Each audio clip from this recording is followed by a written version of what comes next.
రొమ్ములో విషపు గడ్డలా పెరిగే బ్రెస్ట్ క్యాన్సర్ గురించి మనకు తెలిసిందే. అయితే ఈ క్యాన్సర్లోనే మరో సైలెంట్ కిల్లర్ ఉంది. అదే triple negative breast cancer.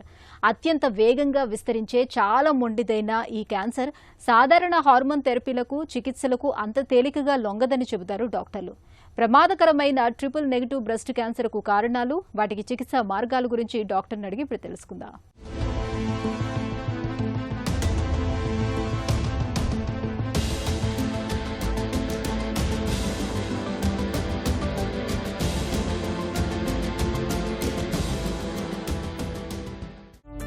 Triple negative breast cancer అంటే ఏంటి? ట్రిపుల్ నెగటివ్ బ్రెస్ట్ క్యాన్సర్ అంటే యూజువల్గా లంప్స్ అనేది చేతికి తగిలినప్పుడు, అనుమానంగా ఉన్నప్పుడు మళ్ళీ మ్యామోగ్రఫీ, అల్ట్రాసౌండ్ బ్రెస్ట్ అనేది చేస్తాము. అప్పుడు మనకి బైరాయిడ్ స్కోరింగ్ ఉంటుంది, 1, 2, 3, 4, 5 అని. దాన్ని బట్టి 3 వరకు ఉంటే మోస్ట్ ప్రాబబ్లీ బినైన్ అనే వదిలేస్తాం, 4 సస్పీషియస్, 5 అంటే మ్యాలిగ్నెంట్ అనమాట. అలా ఏంటంటే 4, 5 ఉన్న లీజన్స్ బయాప్సీ చేస్తాం మనం. బయాప్సీలో మనకి ఈ క్యాన్సర్ ఉంది, invasive ductal carcinoma, invasive lobular carcinoma or infiltrating ductal carcinoma అనే డయాగ్నోసిస్ వస్తుంది అనమాట, పెథలాజికల్ డయాగ్నోసిస్. దీన్ని ఫర్దర్గా కేటగరైజ్ చేస్తారు. అది ఐహెచ్సి అంటే ఇమ్యూనోహిస్టోకెమిస్ట్రీ ద్వారా ఒక 4 మార్కర్స్ చేస్తారండి. ఆ 4 మార్కర్స్ ఏంటంటే ఈఆర్ అంటే ఈస్ట్రోజన్ రిసెప్టార్ మార్కరు, పిఆర్ అంటే ప్రొజెస్ట్రాన్ రిసెప్టార్ మార్కరు, HER2 అనే మార్కరు, అండ్ ఇంకోటి ఏంటంటే Ki-67 ఆర్ మిబ్ ఇండెక్స్ అంటారు. అది ప్రొలిఫరేటివ్ ఇండెక్స్ అనమాట. అదంటే కొంచెం ఎక్కువగా ఉంటే హైలీ ప్రొలిఫరేటింగ్ ట్యూమర్, అగ్రెసివ్ అని, కొంచెం తక్కువగా ఉంటే లెస్ ప్రొలిఫరేటింగ్ మైల్డ్ ట్యూమర్ అని అలా పరిగణిస్తామన్నమాట. ఇది ఈఆర్, పిఆర్, HER2 3 తీసుకుంటే 3 గనక నెగటివ్ ఉంటే దాన్ని ట్రిపుల్ నెగటివ్ అని అంటాము. హార్మోన్ రిసెప్టార్ నెగటివ్ ఉంటే అగ్రెసివ్గా బిహేవ్ చేస్తాయి ట్యూమర్స్. సో ట్రిపుల్ నెగటివ్ అనేది అందుకనే అగ్రెసివ్ ట్యూమర్స్ అంటామన్నమాట. ఇది ట్రిపుల్ నెగటివ్ బ్రెస్ట్ క్యాన్సర్ ముప్పు ఎవరికి ఎక్కువ? యంగ్ ఉమెన్లో ఎక్కువ, అంటే యువ మహిళల్లో ఎక్కువగా వస్తుందన్నమాట ఈ ట్రిపుల్ నెగటివ్ బ్రెస్ట్ క్యాన్సరు. చిన్న వాళ్ళలో వస్తే బ్రెస్ట్ క్యాన్సర్ చాలా అగ్రెసివ్ అని చెప్తామన్నమాట. ఎందుకంటే అది యూజువల్గా ట్రిపుల్ నెగటివ్ బ్రెస్ట్ క్యాన్సర్ వస్తుంది. అదే కాకుండా ఇది వంశపారంపర్యంగా వచ్చే breast cancer, hereditary breast and ovarian cancer syndrome ఉన్న వాళ్ళకి, BRCA1, BRCA2 పాజిటివ్ ఉన్న వాళ్ళకి ఇది యూజువల్గా ట్రిపుల్ నెగటివ్ బ్రెస్ట్ క్యాన్సర్ వస్తుందన్నమాట. ట్రిపుల్ నెగటివ్ బ్రెస్ట్ క్యాన్సర్ తాలూకు లక్షణాలు ఎలా ఉంటాయి? ట్రిపుల్ నెగటివ్ అవనియండి, ER PR positive, hormone positive type అవనియండి, ఏదైనా కానీ అడ్వాన్స్డ్ స్టేజ్లోనే అలా చర్మం నారింజ తొక్కులాగా అవ్వటము, బాగా డిసీజ్ బాగా అడ్వాన్స్ అయ్యి బాగా నోట్స్కి స్ప్రెడ్ అయ్యి అది లింఫాటిక్స్ బ్లాక్ అయినప్పుడు ఆ చర్మం అనేది ప్యూడీ ఆరెంజ్ లాగా, నారింజ తొక్కలాగా చర్మం అవుతుంది. అంతేగాని ట్రిపుల్ నెగిటివ్ పాజిటివ్కి స్పెసిఫిక్ సిమ్టమ్స్ అనేది వేరే ఉండవు. అది బయాప్సీ ఫైండింగ్, ట్రిపుల్ నెగిటివా హార్మోన్ పాజిటివా అనేది. ట్రిపుల్ నెగటివ్ బ్రెస్ట్ క్యాన్సర్ను ఎలా నిర్ధారిస్తారు? ఈ బ్రెస్ట్ క్యాన్సర్స్ అనేవి మామూలుగా గడ్డ అనేది ఉంటే ఫస్ట్ మ్యామోగ్రఫీ చేస్తాము, తర్వాత అల్ట్రాసౌండ్ చేస్తాము. దాంట్లో ఏమైనా ఉంటే బయాప్సీ చేస్తాం. బయాప్సీలో ఈ పెథాలజీ ఇస్తారు. దాంట్లో ఐహెచ్సి అనేది ఇమ్యూనోహిస్టోకెమిస్ట్రీ చేస్తే టైపింగ్ వస్తుంది అనమాట. తర్వాత ఎంఆర్ఐ అనేది హై రిస్క్ ఇండివిజువల్స్ డెఫినెట్గా, అంటే మనం అల్ట్రాసౌండ్ మ్యామోగ్రఫీ చేసినప్పుడు సరిగ్గా మ్యామోగ్రఫీలో ఒక ఫైండింగ్, అల్ట్రాసౌండ్లో ఒక ఫైండింగ్, మన క్లినికల్ ఒక ఫైండింగ్ డిస్క్రిపెన్సీ ఉన్నప్పుడు డెఫినెట్గా ఎంఆర్ఐకి వెళ్ళాలి. అదే కాకుండా హై రిస్క్ ఇండివిజువల్స్ అంటే BRCA పాజిటివ్ వాళ్ళల్లో డెఫినెట్గా ఎంఆర్ఐ స్కాన్ అనేది అవసరము. ఇంకా ఇతర కండిషన్స్లో డెన్స్ బ్రెస్ట్లో కానీ ఎక్కడైనా అనుమానం వచ్చినా కూడా ఎంఆర్ఐ చేసుకోవచ్చు. ట్రిపుల్ నెగటివ్ బ్రెస్ట్ క్యాన్సర్ వేగంగా పెరుగుతుందా, మళ్ళీ మళ్ళీ వస్తూ ఉంటుందా? ఈ డెఫినెట్గా ట్రిపుల్ నెగటివ్ క్యాన్సర్కి రికరెన్స్ ఛాన్సెస్ చాలా ఎక్కువ. ఫస్ట్ 2 ఏళ్లలో ఎక్కువ రికరెన్స్ వచ్చే ఛాన్స్ ఉంటుంది.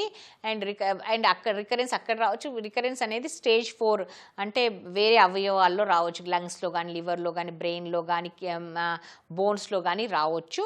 అండ్ ఇది ఎర్లీగా డిటెక్ట్ చేస్తాం అంటే యూజువల్గా అంటే క్యాన్సర్ ఎర్లీగా ఒక్కొక్కసారి ఎర్లీగా స్టేజ్ 1లో కూడా రికరెన్స్ వచ్చే ఛాన్స్ ఉంటుంది ట్రిపుల్ నెగిటివ్ క్యాన్సర్. ఒక్కొక్కసారి మనము బ్రెస్ట్లో లీజన్, చిన్న లీజన్ 1 సెంటీమీటర్ లీజన్ కూడా మనం పెట్ స్కాన్ అయి చేస్తే మొత్తం స్ప్రెడ్ అయి ఉంటుందన్నమాట. అంటే ఇతర ఆర్గాన్స్కి, స్టేజ్ 4లో బోన్స్కి కానీ, బ్రెయిన్కి కానీ, లివర్కి కానీ, లంగ్స్కి కానీ స్ప్రెడ్ అయి ఉంటుందన్నమాట. చిన్న 1 సెంటీమీటర్ లీజన్ కూడా, అంటే అది అగ్రెసివ్గా ఉంటుందన్నమాట. ట్రిపుల్ నెగటివ్ బ్రెస్ట్ క్యాన్సర్కు ప్రస్తుతం అందుబాటులో ఉన్న చికిత్సలేంటి? యాక్చువల్లీ ట్రిపుల్ నెగిటివ్ బ్రెస్ట్ క్యాన్సర్లో చికిత్సలు ఏంటంటే కీమోథెరపీ, నియో అడ్జువెంట్ కీమోథెరపీ యూజువల్గా ఇస్తాము, ఆల్రెడీ చెప్పాను. దాంతో అంటే సర్జరీ ముందు అప్ ఫ్రంట్ కీమోథెరపీ ఇస్తాము. తర్వాత కీమోథెరపీ అన్నీ కంప్లీట్ అయిపోయిన తర్వాత సర్జరీకి వెళ్తాము. Surgery breast most of the early స్టేజ్లో అయితే బ్రెస్ట్ కన్జర్వింగ్ చేయొచ్చు విత్ యాక్సిలరీ డోర్ డిసెక్షన్. తర్వాత రేడియేషన్ ఇస్తామన్నమాట. కొన్ని చాలా వరకు ట్రిపుల్ నెగిటివ్ పేషెంట్లు ఇప్పుడు ఏంటంటే అప్ ఫ్రంట్ కీమోథెరపీతో పాటు కొంచెం అగ్రెసివ్గా ఉన్న నోడ్ పాజిటివ్ ఉన్న కేసుల్లో ఇమ్యునోథెరపీ కూడా యాడ్ చేస్తామన్నమాట. ఇమ్మీడియట్గా బెటర్ రెస్పాన్స్, బెటర్ సర్వైవల్ కోసం ఇమ్యునోథెరపీ కూడా యాడ్ చేస్తున్నాము. మిగతా పార్ప్ ఇన్హిబిటర్స్, ఒల్లిపెరబి అన్నీ ఎవరికి ఇస్తాము అంటే బ్రకా పాజిటివ్ ఉన్న వాళ్ళకి డెఫినెట్గా పార్ప్ ఇన్హిబిటార్ థెరపీ అనేది బాగా పనిచేస్తుంది. బ్రకా అంటే వంశపారంపర్యంగా వచ్చే బ్రెస్ట్ అండ్ ఓవేరియన్ క్యాన్సర్స్ వాళ్ళల్లో బ్రకా పాజిటివ్ ఉన్న వాళ్ళలో ఇది ఉపయోగపడుతుంది. చికిత్స తర్వాత మళ్ళీ ట్రిపుల్ నెగటివ్ బ్రెస్ట్ క్యాన్సర్ రాకుండా ఉండేందుకు ఏం చేయాలి? ఈ ట్రిపుల్ నెగిటివ్ క్యాన్సర్ అనేది కాదు, ఏ బ్రెస్ట్ క్యాన్సర్ అయినా, బట్ అసలు జనరల్ ఏ క్యాన్సర్ అయినా కూడా ఒక్కసారి చికిత్స అనేది పూర్తయిన తర్వాత వాళ్ళ ఒక ప్రైమరీ కన్సల్టెంట్స్తో ఎప్పటికీ ఫాలోఅప్లో ఉండాలి. ఫస్ట్ 2 ఏళ్ల వరకు ప్రతి 3 నెలలకి ఒకసారి డాక్టర్ని సంప్రదించి వాళ్ళకి ఏమన్నా ఇబ్బందులు ఉన్నాయా, ఏమన్నా స్పెసిఫిక్ కంప్లైంట్స్ ఉన్నాయా చెప్పుకొని దానికి సంబంధించిన కొన్ని టెస్ట్లు అవి చేయించుకుంటూ ఉండాలి.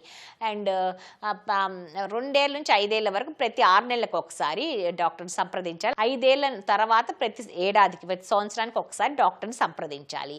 అండ్ సిమ్టమ్స్ని బట్టి ఏమన్నా కొంచెము సిమ్టమ్స్ ఉంటే ఒక్కొక్కసారి అనుమానంగా ఉంటే దాని స్కానింగ్, ఇమేజింగ్ చేస్తాం. ఒక్కొక్కసారి ట్రిపుల్ నెగిటివ్ బ్రెస్ట్ క్యాన్సర్ వీటిలో కొంచెం అనుమానంగా ఉన్న పెట్ స్కాన్ అవి కూడా చేయాల్సి వస్తుంది. ఎందుకంటే యాజ్ ఎర్లీగా రికరెన్స్ డిటెక్ట్ చేస్తానికి. ఈ రికరెన్స్ ప్రివెంట్ చేస్తానికి ఏం చేయాలి అంటే హెల్దీ లైఫ్ స్టైల్ మెయింటైన్ చేయాలి.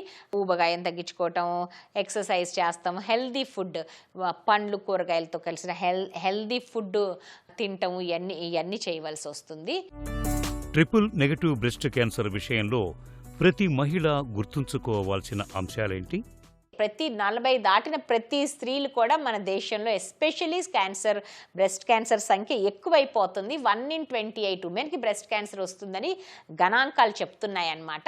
అండ్ మన ఇండియాలో యంగేజ్ బ్రెస్ట్ క్యాన్సర్ కూడా ఎక్కువ, యంగర్ ద ఏజ్ ఎక్కువ ట్రిపుల్ నెగిటివ్ ఉంటాయి. అందుకని ట్రిపుల్ నెగిటివ్ కూడా ఎక్కువగా వస్తాయి. సో మనం ఏంటంటే 40 నుంచి మ్యామోగ్రఫీ, అల్ట్రాసౌండ్ అనేది తప్పకుండా ప్రతి మహిళ కూడా చేయించుకోవాలి. మహిళలకి ఇది విజ్ఞప్తి ఏంటంటే ఇది ఒక చీర ఖరీదు కాదు. ఒక చీర కొనుక్కోలేదు అనుకొని ప్రతి ఏడాది డెఫినెట్గా మీ బర్త్డేకో ఒక డేట్ పెట్టుకొని, అక్టోబరో, నవంబరో, డిసెంబర్ ఒక డేట్, ఒక మంత్ పెట్టుకొని డాక్టర్ని సంప్రదించి అది సరైన చోట్ల చేయించుకోవటం, సరైన డాక్టర్ని ఆంకాలజిస్ట్ని, బ్రెస్ట్ సర్జన్స్ని, బ్రెస్ట్ స్పెషలిస్ట్ని సంప్రదించి అవి చూపించుకొని అది ఏమైనా ఉందా, నార్మలా అనేది డాక్టర్ని సంప్రదించి మీరు డాక్టర్తో డిస్కస్ చేస్తాం అనేది చాలా అవసరం. ట్రిపుల్ నెగిటివ్ బ్రెస్ట్ క్యాన్సర్ మొండిదే కావచ్చు, కానీ సరైన సమయంలో గుర్తించి చికిత్స తీసుకుంటే దీని నుంచి సులువుగానే బయటపడొచ్చు. రొమ్ము క్యాన్సర్ విషయంలో అవగాహనే మన మొదటి ఆయుధం.